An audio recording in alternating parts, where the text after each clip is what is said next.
پیارے بچوں، آج کی کہانی ہے شہزادی اور بادشاہ کی۔ بادشاہ شہزادی سے کہتا ہے، شہزادی اب تمہاری عمر ہو گئی ہے، اب تمہاری شادی ہو جانی چاہیے۔ شہزادی کہتی ہے، ابا حضور کیوں نہیں؟ یقیناً، لیکن میری ایک شرط ہے۔ بادشاہ کہتا ہے، وہ کیا؟ شہزادی کہتی ہے، پیارے ابا جان، میں 3 سوال کروں گی، جس کو بھی وہ سوالوں کے جوابات آ گئے میں اس سے شادی کروں گی۔ ضروری نہیں کہ وہ شہزادہ ہی ہو یا بہت امیر ہو۔ بادشاہ کہتا ہے، ٹھیک ہے۔ بادشاہ اپنے درباریوں سے کہتا ہے، سب کو جا کے بتا دو، شہزادی اس آدمی سے شادی کرے گی جس کو اس کے 3 سوالات کے جوابات آتے ہوں گے۔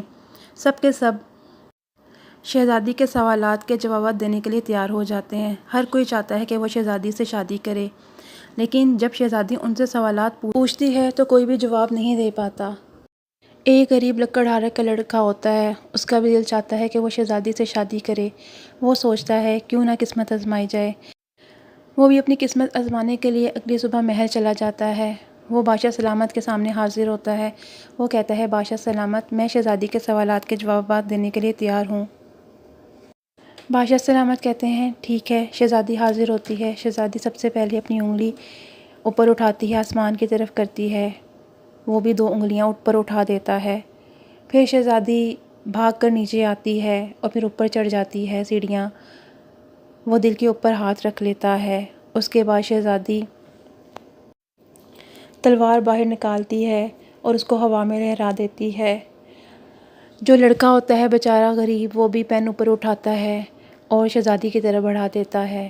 شہزادی بھاگ کر اندر چلی جاتی ہے۔ بادشاہ سلامت کہتے ہیں، خوب نوجوان، تم نے بہت اچھے سوالوں کے جوابات دیے۔ بتاؤ شہزادی نے تم سے کیا پوچھا؟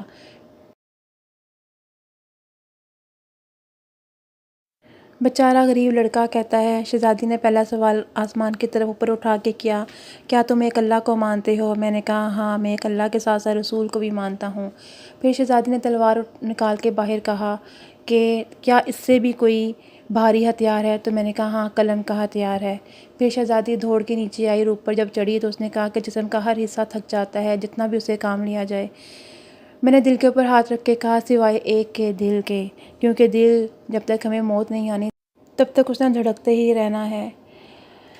بادشاہ نے کہا، بالکل ٹھیک، شہزادی تم سے شادی کرنے کے لیے تیار ہے۔ اگلی ہی صبح بادشاہ سلامت شہزادی کی اس بیچارے لکڑہارے کے بیٹے کے ساتھ شادی کر دیتے ہیں۔ اس طرح لکڑہارا بھی امیر ہو جاتا ہے اور وہ بھی شہزادی کے ساتھ محل میں ہی رہنا شروع کر دیتا ہے۔